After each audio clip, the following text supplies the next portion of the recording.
When Joker was released, it was praised as a masterpiece.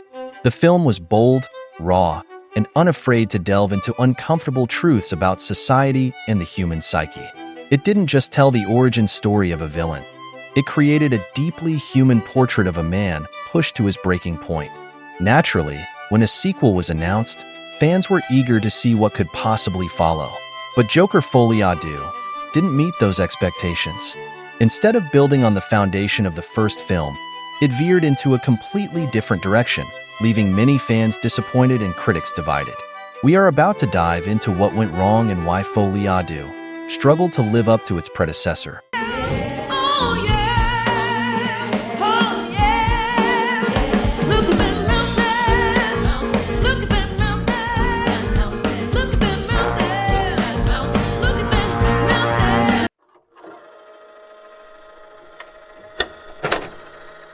One of the most glaring issues with Folie was its drastic change in tone.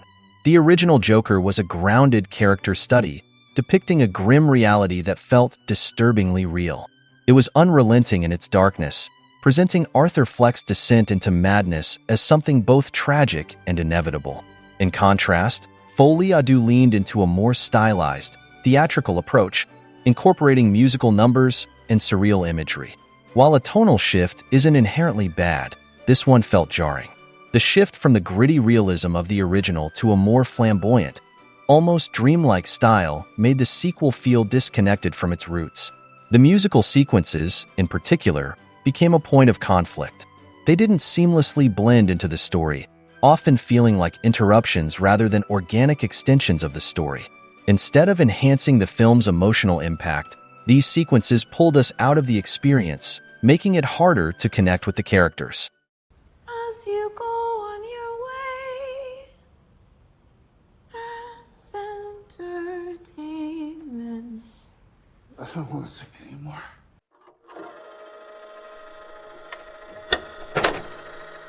Making a musical sequel to a dark psychological thriller was a bold choice. However, bold doesn't always mean effective. The musical numbers in Folie were meant to reflect Arthur's fractured reality and his shared delusions with Harley Quinn, but the execution didn't land. In a well-executed musical, the songs serve to express emotions or advance the plot in ways that dialogue cannot. In Folie the songs often felt like style over substance. Instead of giving insight into Arthur and Harley's minds, the numbers felt like filler, extravagant but hollow. This shift in genre might have worked if the first Joker had even hinted at this kind of stylistic direction. Instead, it felt like a complete departure, leaving us unsure of what the film was trying to be. Was it a love story? A psychological thriller? A commentary on fame and madness? By trying to be all of these things at once, Folie ended up being none of them. Knock. Knock. Who's there?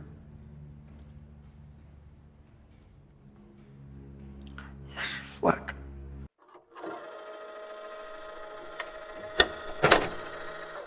In Joker, Arthur Fleck's transformation into the Joker was the heart of the story. Every scene built upon his struggles, his mental illness, his feelings of rejection, and his ultimate descent into chaos. This carefully constructed arc made his eventual breakdown feel both tragic and inevitable. However, in Folie Arthur felt like a static character. His journey didn't progress in meaningful ways, and his motivations became unclear. The film didn't explore how Arthur was coping with his newfound infamy or whether he had grown as a person or a villain. Instead, much of the focus shifted to his relationship with Harley Quinn. While their toxic and codependent dynamic has the potential to be fascinating, it wasn't explored deeply enough to carry the film. As a result, Arthur's role felt diminished, almost as if he were a supporting character in his own story. We're not going away, Arthur. All we had was the fantasy, and you gave up. We were never going anywhere.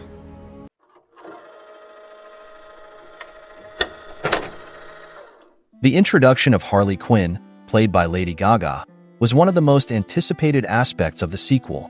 Fans hoped to see a fresh take on the character, one that delved into her psychology and how she became entangled with Arthur. But the film didn't give Harley the depth she deserved. Her transformation from Harleen Quinzel, a psychiatrist, into Harley Quinn, Arthur's partner in chaos, felt rushed and underdeveloped.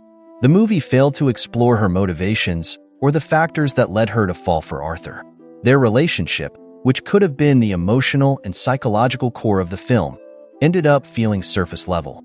While there were moments of chemistry between Joaquin Phoenix and Lady Gaga, their connection lacked the complexity needed to make their toxic love story compelling. Perfect.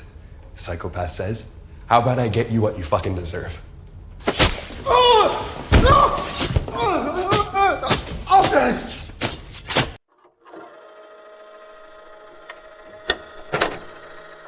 One of the strengths of Joker was its tight focus. The story was centered entirely on Arthur's experience, and every scene added to his transformation into the Joker. It was a simple yet powerful narrative structure. In Folie, Deux, the story felt scattered. It wasn't clear what the film was trying to achieve. Was it about Arthur's relationship with Harley? A surreal exploration of shared delusion? The lack of focus made the film feel aimless, and we were left unsure of what the main takeaway was supposed to be. All of you, the system that knows so much, you decide what's right or wrong the same way that you decide what's funny or not.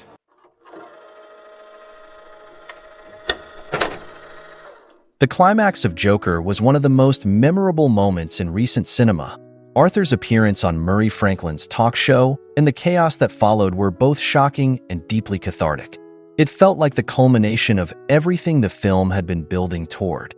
In contrast, the third act of Folie à Deux was underwhelming. The film attempted to deliver a big, emotional finale, but it lacked the tension and build-up necessary to make it impactful. Instead of leaving us with a sense of awe or unease, it ended on a flat note.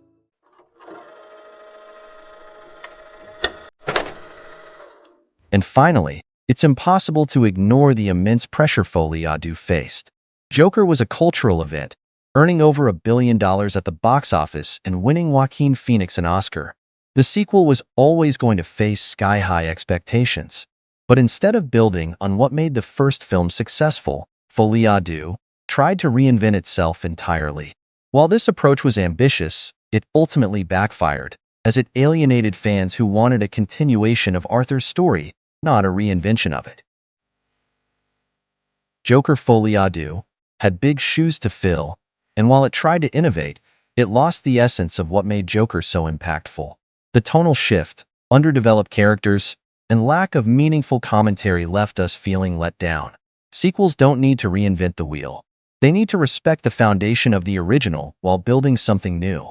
Folie à Deux strayed too far, proving that bigger and bolder isn't always better.